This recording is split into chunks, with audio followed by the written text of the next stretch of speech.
West Coast Cookbook and Speakeasy with Chef Justice Putnam. Netrootsradio.com.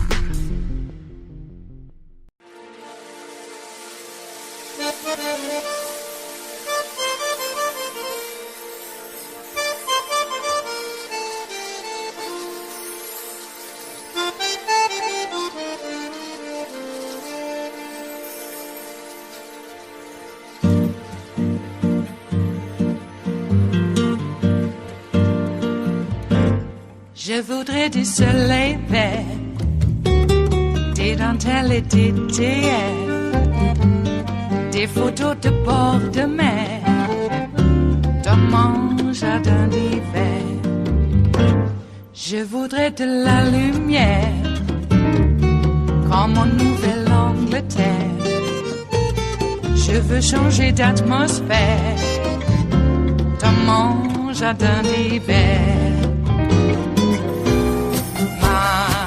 Ma fleur sous la pluie de novembre, tes mains qui courent, je n'en peux plus de t'attendre.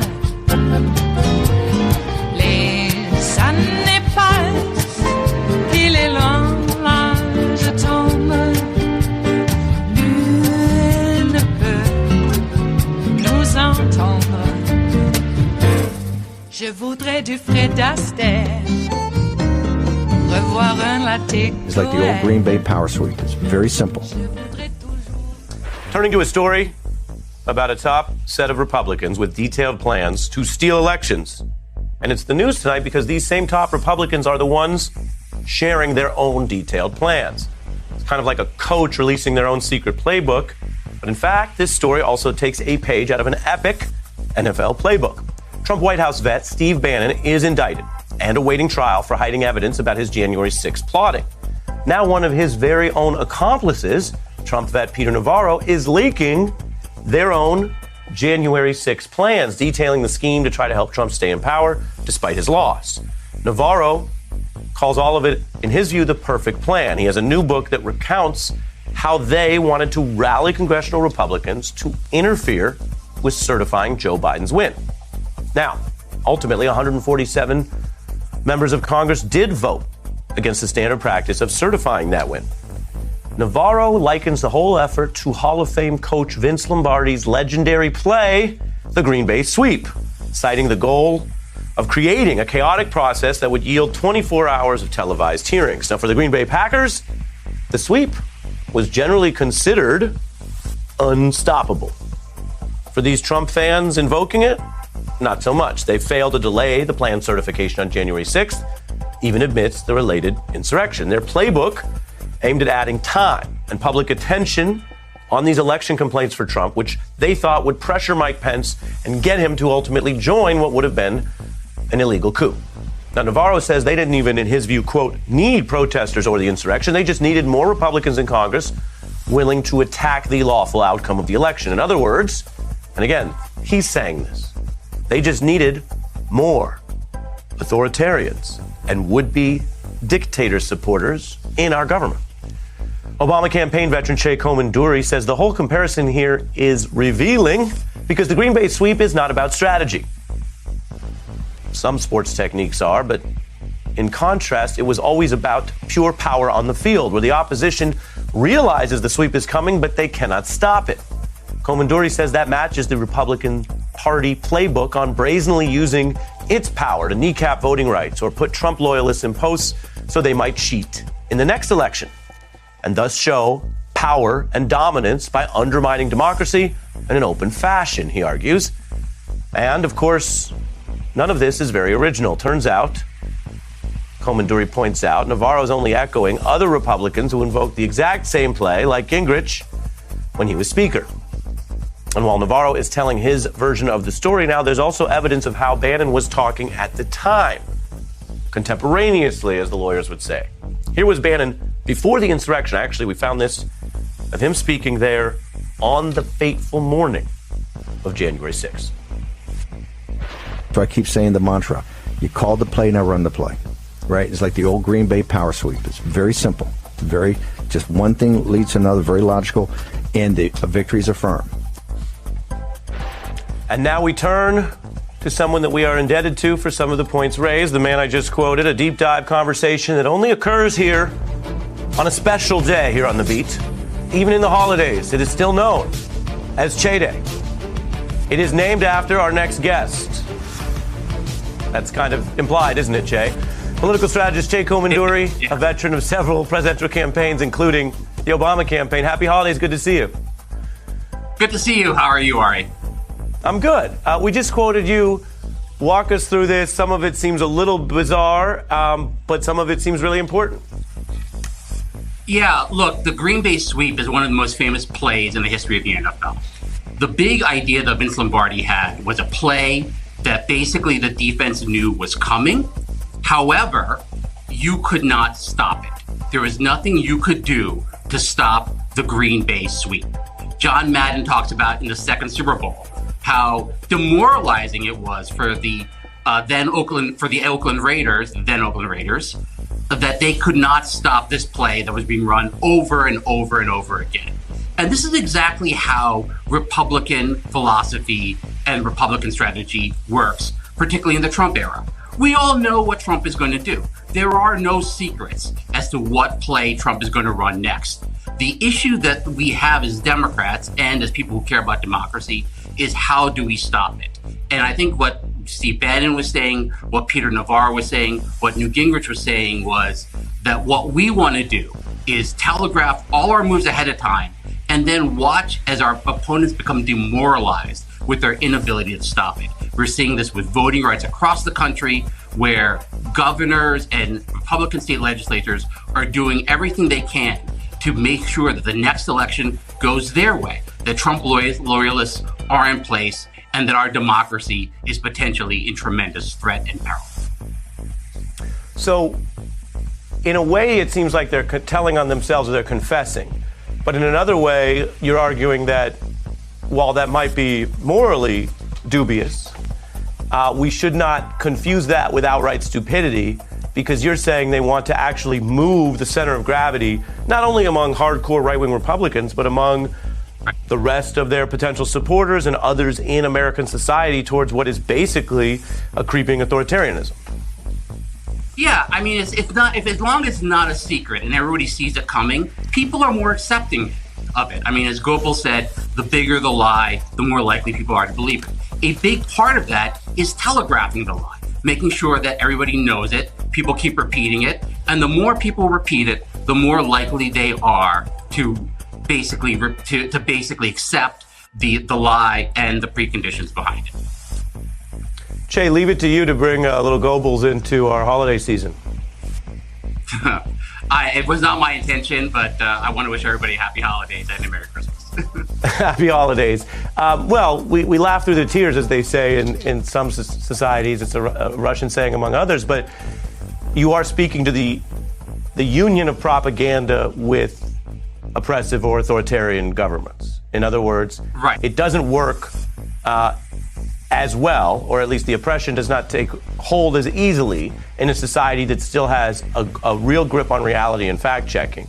And that is why you see, and you made one historical reference, there are many others where lies and propaganda are central to defeating people from that which they would otherwise often prefer, which is self-government rather than living under tyranny, Che. Correct. Yeah, and one of the things is it's not tyranny if you don't know it's tyranny. And I think that's exactly what we're seeing with the kinds of play that Navarro and Bannon are talking about. If we do it in advance, if people are equipped and accepting of what has to be done, then it will be done. Obviously, if state legislatures keep people from voting, if they put barriers that keep American citizens and make it harder for them to vote, it's a way of basically selecting the people who are voters ahead of time. And it also helps make sure that their political goals are achieved with the least amount of interference. Look, I mean, I've been in Democratic politics a long time. It's never a secret as to what Republicans are going to do. What Republicans are going to do is very clearly telegraphed. The problem that Democrats always have is they can't seem to figure out exactly how to stop Republicans from doing what they're going to do. Yeah. Yeah, all fair. Because it's our end of the year, this is our last Che Day of the year. I don't know if you've done the math, but that's a fact, Jay. Right. Unless there's a Che Day you know about that I don't. So given that we launched this segment this year, we've been reflecting on different things. I've heard from some viewers they appreciate your precision, the way you use the knowledge you have, the experience you have, and really tell us what's up. So I kind of wanted to zoom out with you here, big picture for a second. Let's just think back as we look over the whole year we've had. Before the beginning of the year, the January 6th insurrection, it was an almost simpler time when the world was just awaiting the incoming Biden era. Right. Team Biden moves into high gear, launching today on first steps for the new administration, including a new COVID task force, and turns the page on a new era. Well, it's easier to be a parent this morning. It's easier to be a dad. It's easier to tell your kids character matters. What was on the ballot here was decency and democracy and empathy. And Joe Biden is particularly well equipped for this moment. That was the mood going into really a year ago today, November, December, January. When you, as a political expert, look at this year of politics and government, what are the big things that you think have changed? Well, what Joe Biden has done is he has basically returned us to the pre-Trump normal. We live in a world where we no longer have to worry about the president doing mean tweets. We live in a world where we have a largely scandal-free administration, where an infrastructure bill is debated and passed and signed by the president with minimum fuss or drama or debate, or at least the debate is democratic debate. It's certainly not Twitter debate and insults back and forth of that nature. So he has really returned America back to a pre-Trump normal.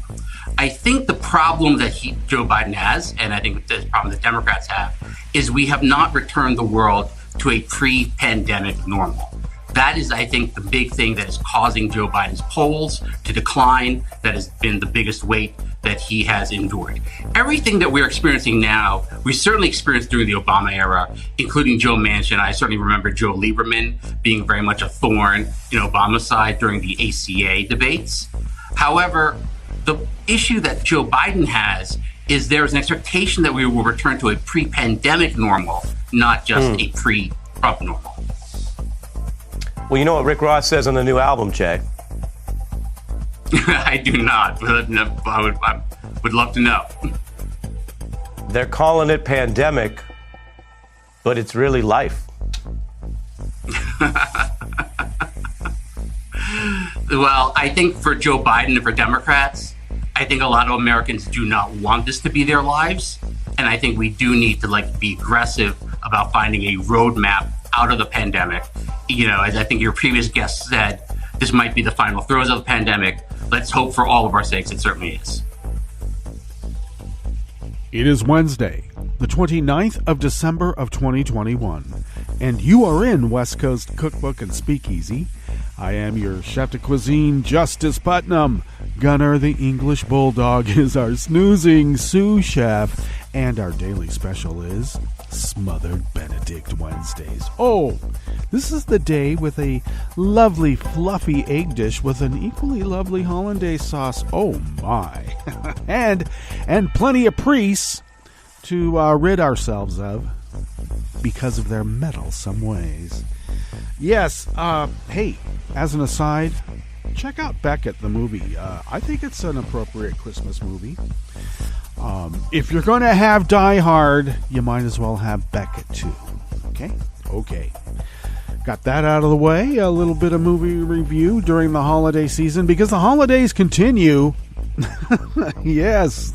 Up to and for some people past January 1st since it comes on a weekend now. So looks like we'll have a full day to recuperate before we have to dive back into our responsibilities at the beginning of the year. Okay, gonna have to get used to saying 2022. Yeah, we'll see how hard that is. A little bit of personal news. We had quite a bit of snow coming down. I did have to take my mom for some medical appointments, and it was fun driving. Yeah. Well, it wasn't so bad. But at least I didn't have to drive the passes. We have a friend who drove down to get her dog. Apparently her dog sitter, housemate? Well, dog sitter, we'll just keep it at that. Was driving from Southern California to deliver the canine and had some problems with the weather. So our friend drove down from Astoria. Yeah, the other end of the state, all the way up there to come all the way down here. And got her dog, and she got a bulldog. And she did post a picture. She and hubby posted a picture of their new friend who is now living with them. So congrats, but yeah, she drove all the way down here to help out to get the dog. I had to take my mother to the doctor's. Well, those were already planned, and then we had a few other things that have arisen that we needed to attend to, not so much on an emergency basis, but since we were seeing the doc anyway, at least we were able to bring it up. And we'll see how long it takes to be attended to now that we live in these perilous times. You know, over 2 years of this virus, and people are still fighting it. They're talking about not complying. If more of us just don't comply, well, if more of you don't comply, the more or the longer it's going to take to get over this thing. God, these people. It's almost as if they're working for a hostile foreign power to destroy the United States of America. I mean, who would take the side of the virus? It's still something that astounds me. But maybe that's why the virus is so insidious, because it has infected people and turned them into, well, I don't know, zombies. Oh, speaking of zombies, when is Rand Paul going to stop with the munching behavior as he walks around with his dead eye zombie stare and gait? You know, walking gait. Because Rand Paul's a weirdo. I still don't get. Well, I do get it, because he's an insurgent who was part of the insurrection. He's an insurgent because he is an elected. And an insurrection becomes an insurgency when the electeds get involved and start mucking around with the law to advance their insurgency. Now Rand Paul is out there making public proclamations that we cheat, we being the Democratic Party, we cheat because we register people to vote, we speak to the voters to show them how good our policies are, and then we let them vote. Now, according to Rand Paul, that's stealing an election. Not voter caging, not kicking people off the rolls. Not closing down polling places. Not gerrymandering. None of that. None of that is stealing an election. But actual voting is. And he's right. Because, I got to tell you, I made the analogy to Rand, and I don't think he gets it because he's from, Kentucky. I don't think they play a whole lot of water polo in Kentucky. But out on the West Coast, we do. And when I played water polo in high school, it was a summer league because I was playing football in the fall during water polo season, but there was a summer league that I was a part of. And through the auspices of the school, by the way. So I was relatively new to the game, and it astounded me why people, didn't try to wing the ball into the net more often. So I noticed that, and I was playing defense on this particular day for the most part. I was one of the faster swimmers, so I would go and get the ball and get it to somebody or drive forward. But generally, I hung back and into a defensive posture, so about half court or, halfway into the pool. And the goalie kept turning his head and would, crab to the right a little bit, crab to the left, while they're treading water. So as soon as he turned his head, I just winged the ball right past him and scored. And I scored 6 goals that day. Now, of course, that goalie felt that I stole the game from them because I was winging the ball past him when he wasn't looking. So, I think that if you're part of an insurgency trying to destroy democracy, voting would be stealing an election. It would be theft. And we understand it completely, Mr. Rand Paul. We know exactly where you are. Because didn't he also go out in public and make the case that one could still turn away black customers at a soda fountain? All right. We know exactly where that libertarian mind is, and it ain't economic anxiety. Okay, enough of the entendre. Let's get down to brass tacks.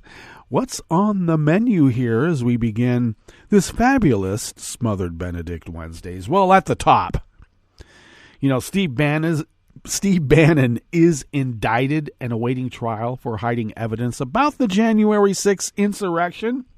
But Peter Navarro leaked information detailing the plan on camera during an interview. All right. Well, they're not the brightest bulbs in the box. Let's hope that they never get some bright bulbs in the box, because then we will lose our democracy. And they're trying right now. Very hard, are they? Yes, they are. On the rest of the menu, a federal judge refused to dismiss charges against 4 leaders of the far-right Proud Boys with conspiring to attack the U.S. Capitol on January 6th. Yeah, they said it was their First Amendment right. That wasn't an insurrection. It was our First Amendment right to overthrow an election. The judge said, no, I think you guys really need to take a civics class, because apparently no one has. South Dakota lawmakers met in secret as they launched an impeachment investigation into the state attorney general. Yeah, the attorney general who killed a pedestrian along the highway, said it was a deer, but the guy, this is so gruesome, the victim came right through the windshield. It was in the guy's front seat for a little while, and he said, I thought it was a deer. Then he went home and came back.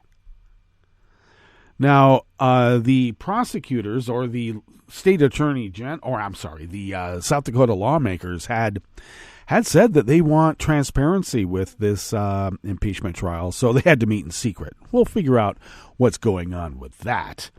And a New York appeals court put part of the ruling against the New York Times coverage of Project Veritas on hold.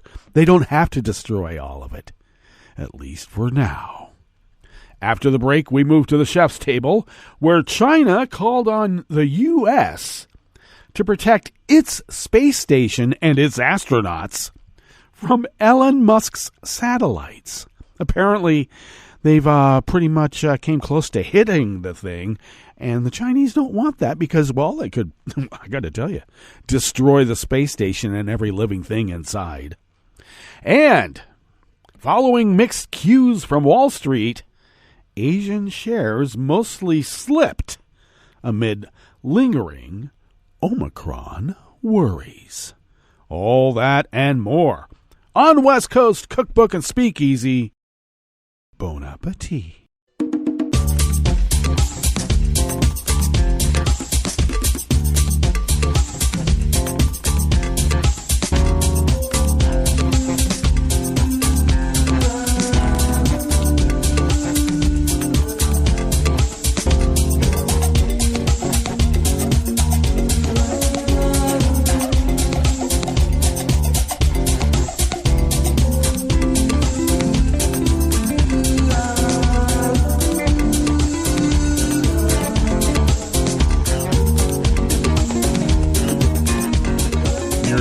bottom of our homepage at netrootsradio.com. To the right of the page is the chat room link, and the chat room is monitored by the Kelly Lincoln. Thank you, Kelly.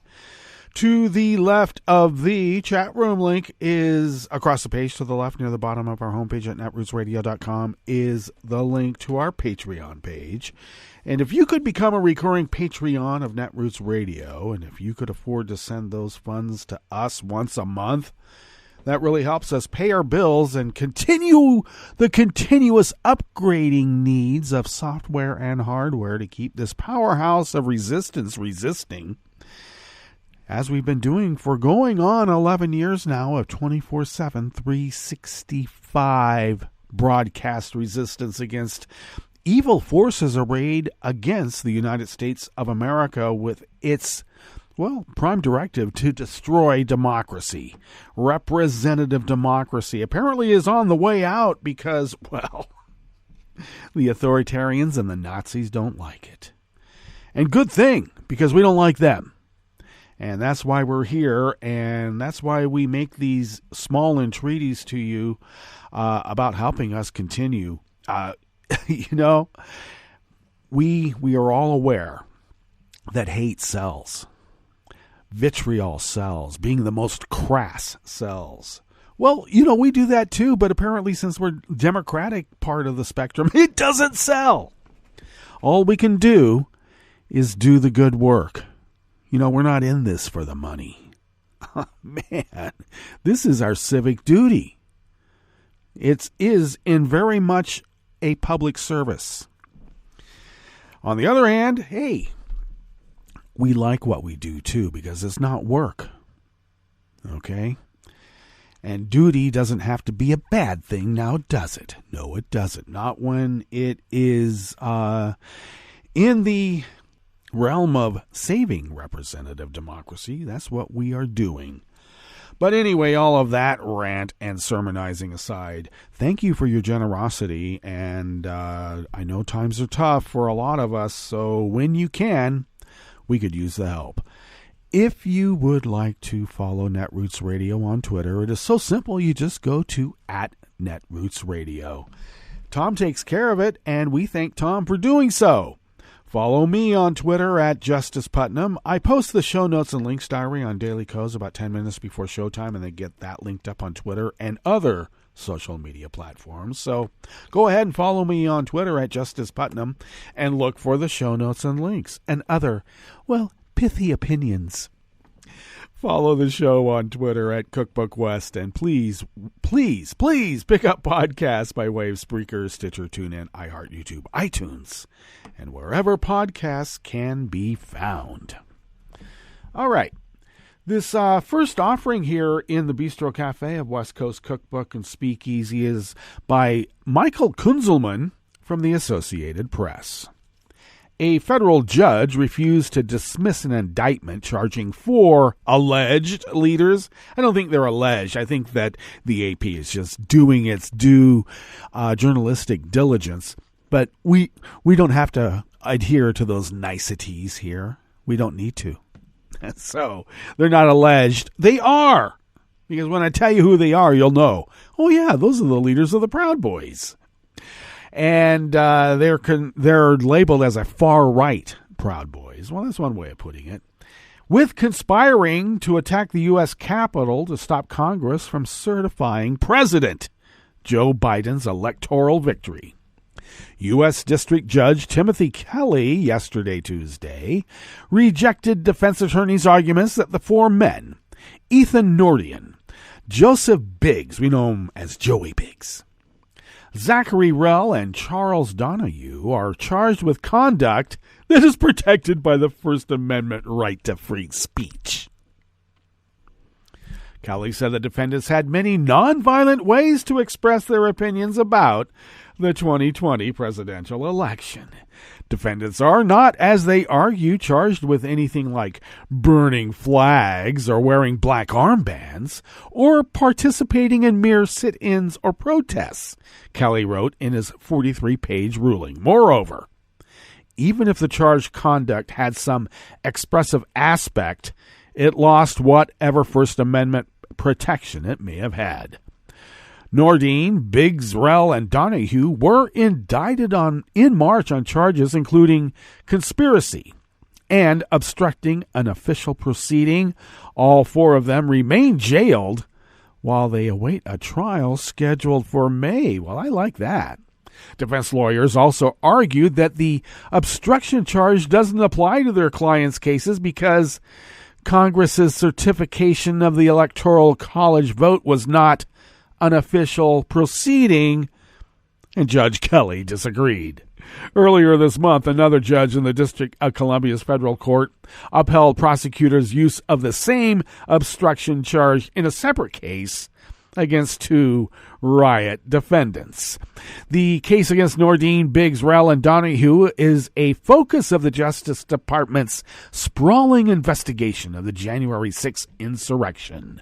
More than 36 people charged in the Capitol siege have been identified by federal authorities as Proud Boys leaders, members, or associates, including at least 16 defendants charged with conspiracy.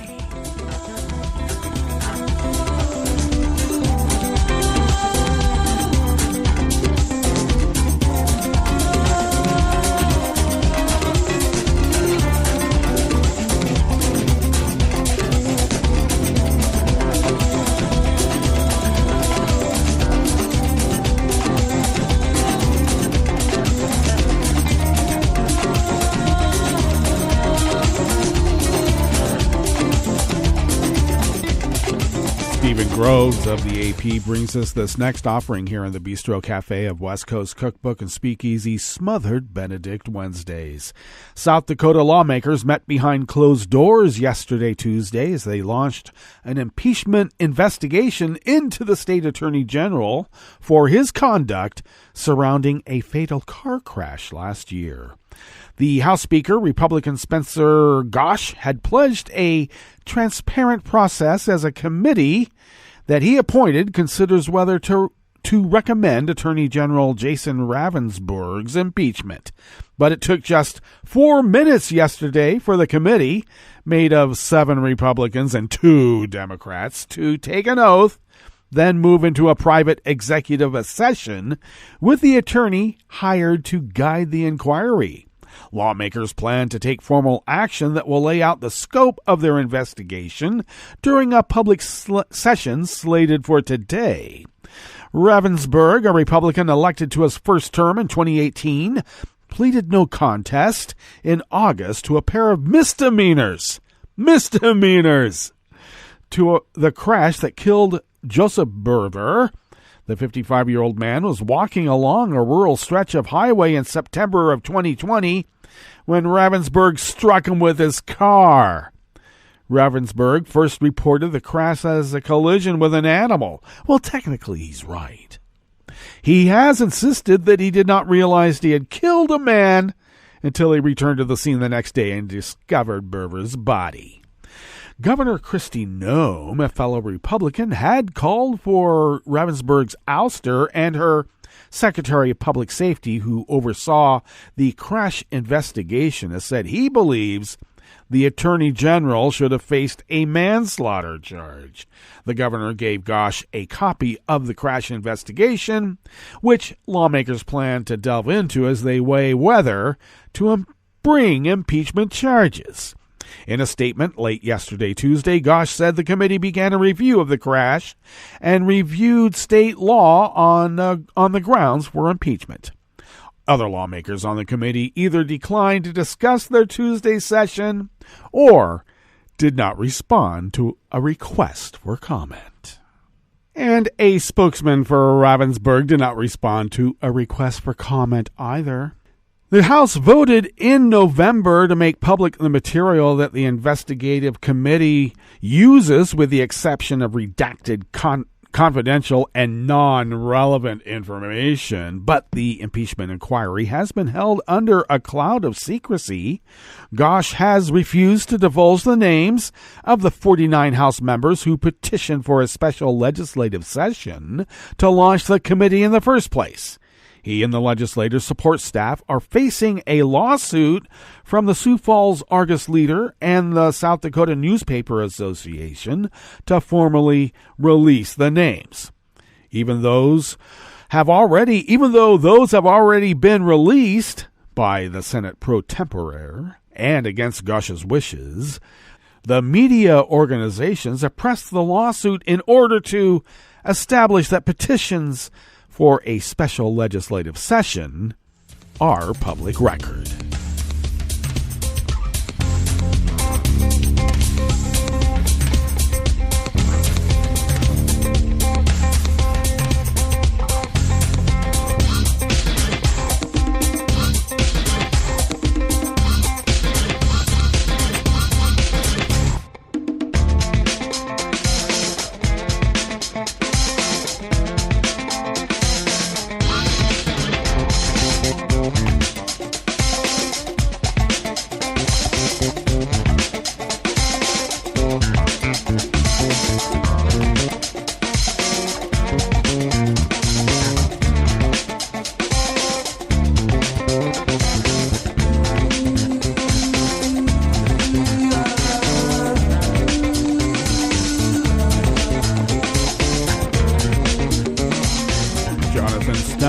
Of Reuters brings us this final offering here in the Bistro Cafe of West Coast Cookbook and Speakeasy. A New York State appeals court yesterday, Tuesday, put on hold part of a trial judge's decision blocking the New York Times from reporting on documents prepared by a lawyer for the conservative activist group Project Veritas. Justice William Ford of the Appellate Division in Brooklyn said the Times does not have to turn over or destroy its copies of documents prepared by Project Veritas's in-house lawyer, Benjamin Barr, while it appeals the coverage ban. Benjamin Barr? Yes, your suspicions are correct.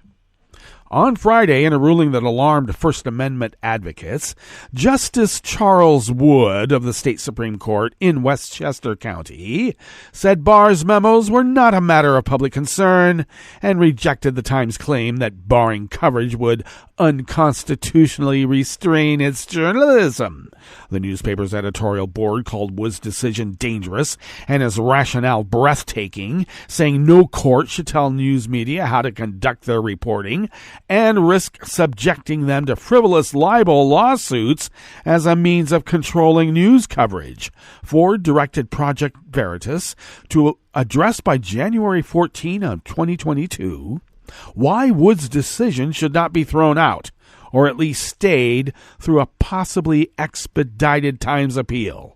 Elizabeth Locke, a lawyer for Project Veritas, in an email said the group joined the Times in its very limited request to maintain the status quo to allow appellate review because the proper administration of justice is paramount to American democracy, the First Amendment, and the press's freedom under it. Well, Project Veritas is a propaganda shop. They're a dirty tricks group. And that's just being polite, because you know what I mean when I say dirty tricks. That's a nice way of saying they are rat effers. Times spokesman Jordan Cohen, in an email, said the newspaper was pleased that part of Wood's unconstitutional order was stayed, but looked forward to having the appellate division vacate the order. Led by James O'Keefe, Project Veritas has used what critics view as deceptive tactics to expose what it describes as liberal media bias. The group is the subject of a U.S. Department of Justice probe into its possible role in the theft of a diary from President Joe Biden's daughter, Ashley, which a right-wing website excerpted. Project Veritas had been suing the Times for defamation over a September 2020 article describing a video it released concerning alleged voter fraud in Minnesota. It subsequently objected to a November 11 Times article it drew from Barr's memos, calling the publication an attempt to embarrass a litigation adversary. The Times had not faced any prior restraint since 1971, when the Nixon administration unsuccessfully sought to block the publication of the Pentagon Papers, detailing U.S. military involvement in Vietnam. And now, James O'Keefe and his propaganda shop are trying to get what they want. They're not going to get it. We won't let them, will we? All right, let's get to our break. And when we get back from that break, we will go through weather from around the world, and we will finish up with the stories that we've curated for you today. You are listening to West Coast Cookbook and Speakeasy, and we will be right back. You are listening to netrootsradio.com. Please hang up and try again.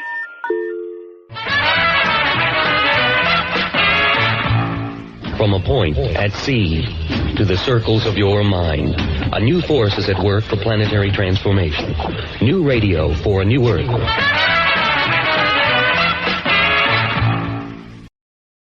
This is Take Two Movie Review. I'm Clinton Johnston. This week, The Man Behind the Mask. Spider-Man No Way Home takes one of my least favorite superhero comics tropes, the alternate dimension incursion, and handles it much better than I ever imagined it could or would. But I don't want to talk about that. I want to spend a minute 40 talking about Willem Dafoe, with a 3-second spoiler at the end, which I will warn you about. Now, Dafoe is not just a movie actor, but also a hardcore theater actor. In fact, back in the 70s, he was a founding member of the famous New York experimental theater company, the Wooster Group. Look it up. The man is experienced, he is good, he's a national treasure. So, way back in 2002, when Sony did their first Spider-Man movie, Willem Dafoe played the dual-personality Norman Osborn / Green Goblin. Now, in the comics, the Goblin wears a creepy rubber mask that can move like a real face because, comic book physics. So the Sony production hired special effects studio Amalgamated Dynamics, which created an animatronic mask. And it worked, it moved, it was creepy, but for reasons still shrouded in time, the production heads ditched it and went with the disappointing, unimpressive static faceplate that Dafoe wore in the film. So, when early on in Spider-Man No Way Home, we see Dafoe smash the faceplate in a reassertion of the Osborn personality, I thought, a little nod to the fans who've hated that thing, and, oh cool, maybe now we get a real Green Goblin mask. But we don't. We get something better. What we get is Dafoe transitioning between Norman Osborn and the Green Goblin using just his own weird, expressive, intense face, using just his considerable power as an actor, and Dafoe throws down a Jekyll and Hyde like an artist unleashed. It's awesome. And it turns out, it's important for Spider-Man No Way Home to give Osborn Goblin a human face, since the character turns out to be, and here's the spoiler, the heart of a movie that's an allegorical treatment of alternative criminal engagement, or, if you will, defunding the super police. This has been Take Two Movie Review. I'm Clinton Johnston. Catch up with us at TakeTwoMovieReview.com and feed us back on our channel on YouTube.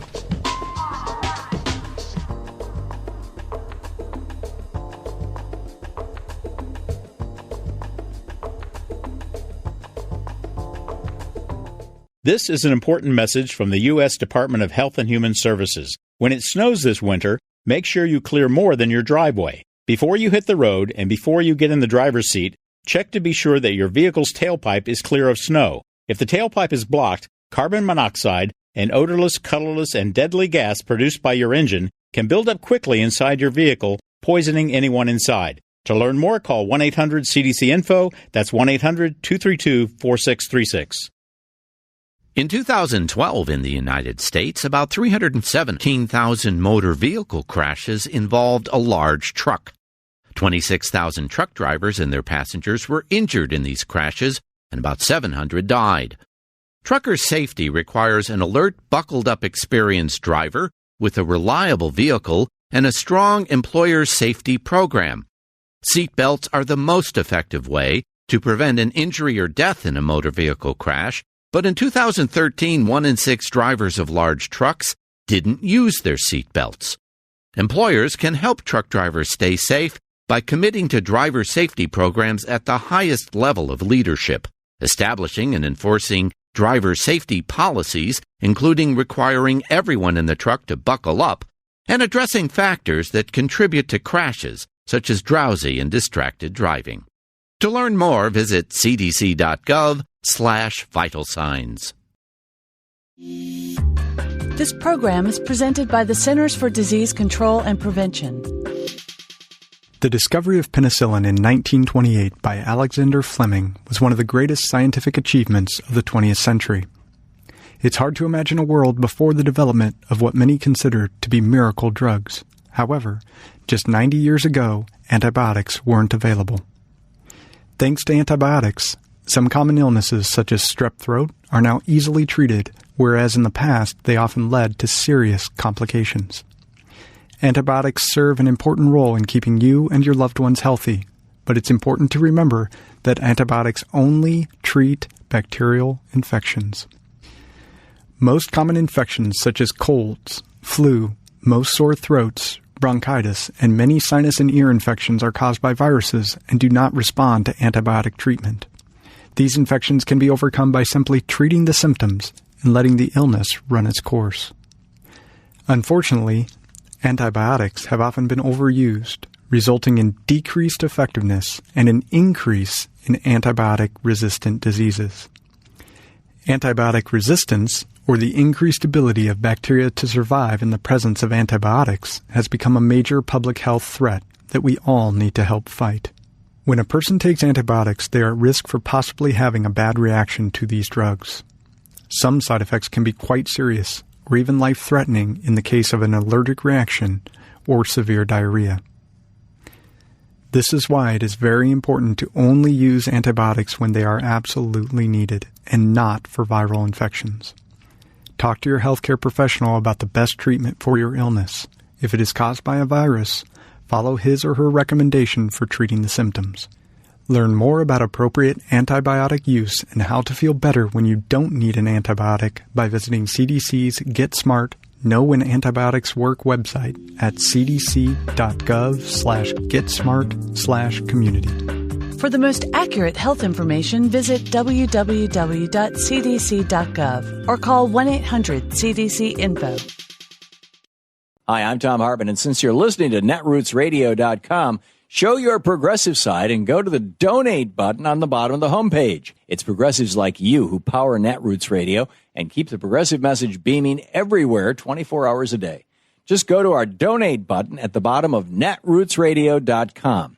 Thank you for keeping progressive radio at full power.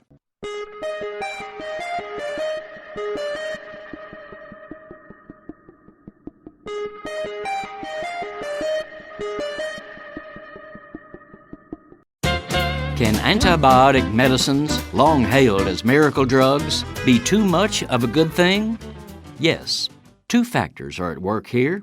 First, bacteria, one of the earliest forms of life on Earth, are miracles in their own right, with a stunning ability to outsmart the antibiotic drugs through rapid evolution. Second is the rather dull inclination of us supposedly superior humans to overuse and misuse antibiotic medicines. Every time we take an antibiotic to kill some bad bacteria that is infecting our bodies, a few of the infectious germs are naturally resistant to the drug. So they survive, multiply, and become a colony of superbugs that antibiotics can't touch. Multiply this colony by the jillions of doses prescribed for everything from deadly staph infections to the common cold, and we get the, quote, antibiotic paradox. The more we use them, the less effective they become, for they're creating a spreading epidemic of immune superbugs. A big cause of this is the push by drug companies to get patients and doctors to reach for antibiotics as a cure-all. For example, millions of doses a year are prescribed for children and adults who have common colds, flu, sore throats, etc. Nearly all of these infections are caused by viruses, which cannot be cured with antibiotics. Taking an antibiotic for a cold is as useless as taking a heart drug for heartburn. The antibiotics will do nothing for your cold, but it will help establish drug-resistant superbugs in your body. That's not a smart trade-off. This is Jim Hightower saying, in fact, it's incomprehensibly stupid. Antibiotics are invaluable medicines we need for serious, life-threatening illnesses, but squandering them on sore throats has already brought us to the brink of superbugs that are resistant to everything. That's the nightmare of all nightmares. Need an antidote to the progressive blues? Want some good news about how grassroots folks are rebelling against the corporate powers and winning? Well, here's an easy-to-swallow pill for you, the Hightower Lowdown. Hightower's monthly newsletter will give you the lowdown, even as it lifts you up. It's 4 pages a month, jam-packed with facts you can use, actions you can take, and Jim's own Texas humor, all for only $15 a year. To become a lowdowner, go to hightowerlowdown.org. Your Majesties, Your Royal Highnesses, distinguished members of the Norwegian Nobel Committee, Your Excellencies, distinguished guests, ladies and gentlemen, I stand before you, a representative of every journalist around the world.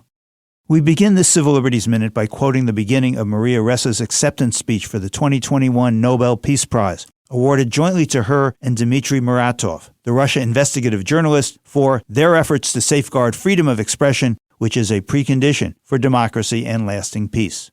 Maria Ressa, the first Nobel laureate from the Philippines and a founder of the online news site Rappler, in 2 years has had 10 arrest warrants lodged against her by the Philippine government for being a journalist, and faces 100 years in prison. Her speech in Oslo paid homage to journalists who, for the crime of reporting truthfully, recently have been assassinated, dismembered, abducted, imprisoned, and tortured. She said that the Nobel Committee, by giving the prize to journalists, is signaling a historical moment, an existential moment for democracy. It is indeed a precarious moment. And towards the end of her speech, Ressa said, "I don't know if I was going to be here today. Every day I live with the real threat of spending the rest of my life in jail because I'm a journalist. When I go home, I have no idea what the future holds, but it is worth the risk."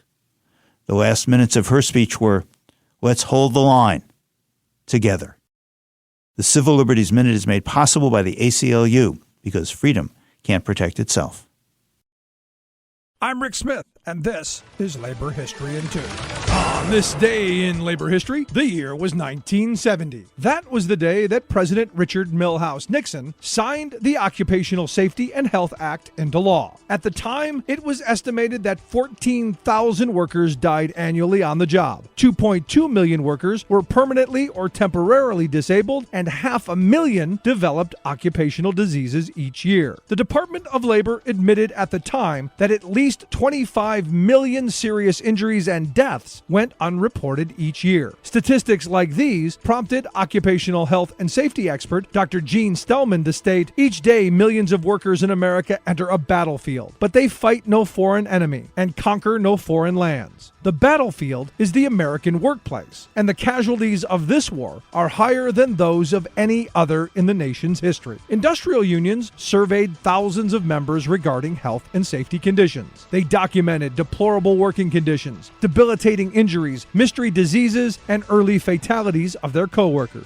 Their testimonies provided the ammunition necessary to fight for OSHA. The act established the Occupational Safety and Health Administration, responsible for standards, regulation, and enforcement. It also established the National Institute of Occupational Safety and Health, responsible for research and recommendations. The act served as a milestone. It provided the formal legal basis for which workers could fight to qualitatively change their lives at the workplace. The General Duty Clause established that workplaces must be free of hazards and allow workers to demand inspections.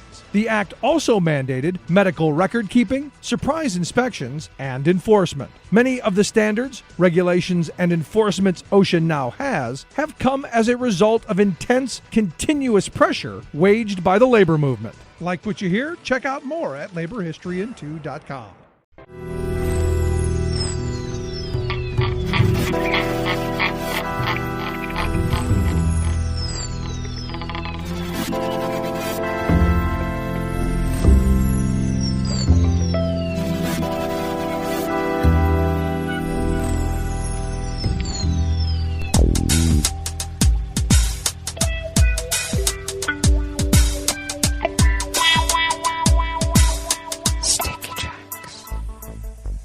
Thank you for accompanying us here to the Chef's Table at West Coast Cookbook and Speakeasy, Smothered Benedict Wednesdays. We always begin weather from around the world along the banks of the Rogue River in the Rogue River Valley of Southern Oregon on the west coast of the continental United States of America, where it is currently 32 degrees Fahrenheit.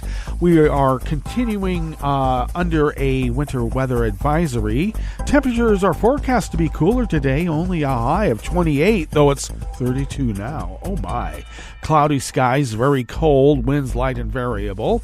Mostly cloudy tonight with lows about 18 degrees Fahrenheit. And then cloudy skies tomorrow with afternoon snow showers, accumulations of around 2 inches. Confirmed cases of coronavirus in Jackson County continue to increase. We now stand at 263,015, and our deceased have also increased by 2, and we now stand at 389. Pollen is rated as none here in the Rogue Valley, or right outside the window here in Rogue River proper. The air quality index for the region is good at 17 parts per million, and the daytime UV index is low at level 2. Barometric pressure is falling at 29.75 inches. Visibility is down to 1.5 miles, and relative humidity is at 100%. Weather from around the world is brought to you by a crowd of crowdsourced weather stations that are crowdsources from around the world. London is 58 and partly cloudy. Paris is 60 degrees with a drizzle. Rome is 60 and fair. Kyiv is 22 degrees and cloudy. Kabul is 30 and mostly cloudy. Hong Kong is 58 degrees and fair. Tokyo is 40 degrees and partly cloudy. Sydney, Australia is 64 and fair. San Francisco, California is 45 and cloudy. And New York is 41 degrees Fahrenheit and cloudy. And that is weather from around the world, brought to you by a crowd of crowdsourced weather stations that a crowd crowdsources from around the world.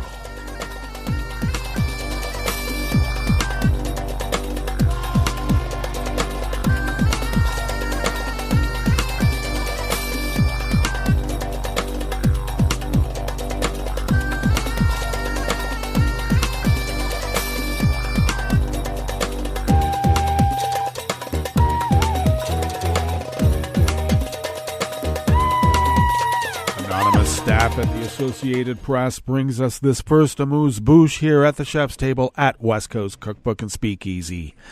Smothered Benedict Wednesdays. China is calling on the United States to protect a Chinese space station and its 3-member crew after Beijing complained that satellites launched by Elon Musk's SpaceX nearly struck the station. A foreign ministry spokesman accused Washington yesterday, Tuesday, of ignoring its treaty obligations to protect the safety of the Tiangong station's 3-member crew following the July 1 and October 21 incidents. The Tiangong performed evasive maneuvers to prevent a potential collision with Starlink satellites launched by Space Exploration Technologies Corp. The United States should take immediate measures to prevent such incidents from happening again, said the spokesman Zhao Lijian. Zhao accused Washington of failing to carry out its obligations to, quote, protect the safety of astronauts, end quote, under the 1967 Treaty on the Peaceful Use of Space. The first module of the Tiangong was launched in April. Its first crew returned to Earth in September following a 90-day mission. The second crew of 2 men and 1 woman arrived on October 16th for a 6-month mission.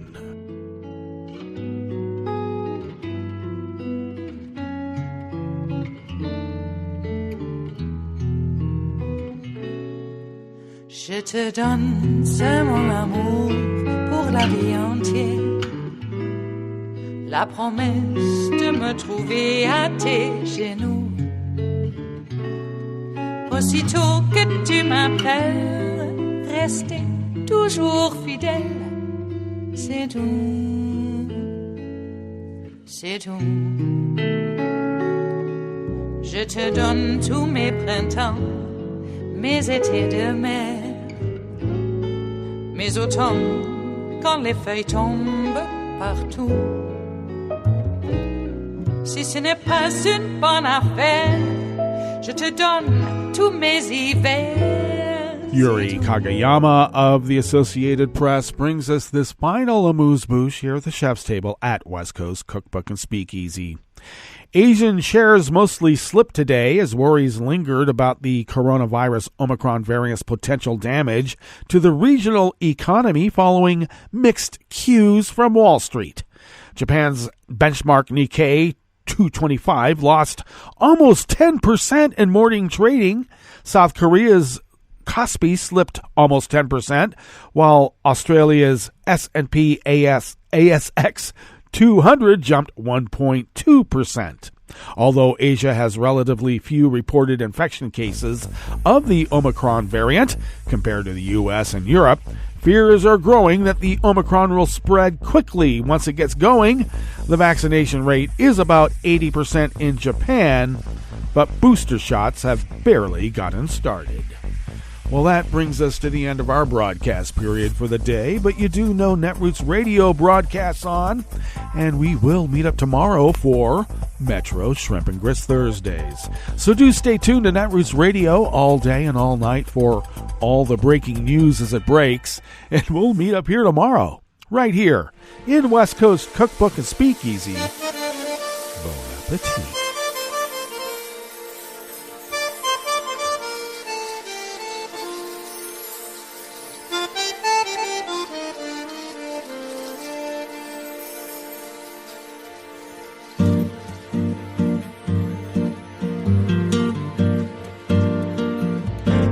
Je voudrais du soleil vert, des dentelles et des théières, des photos de bord de mer, dans mon jardin d'hiver. Je voudrais de la lumière, comme en Nouvelle-Angleterre. Je veux changer d'atmosphère, dans mon jardin d'hiver. Robe à fleurs, sous la pluie de novembre, tes mains qui courent, je n'en peux plus de t'attendre. Les années passent, qu'il est loin l'âge tombe, nul ne peut nous entendre. Je voudrais du Fred Astaire, revoir un latte Goël. Je voudrais toujours te plaire dans mon jardin d'hiver. Je veux déjeuner par terre, comme au long de golfe clair, t'embrasser les yeux ouverts dans mon jardin d'hiver.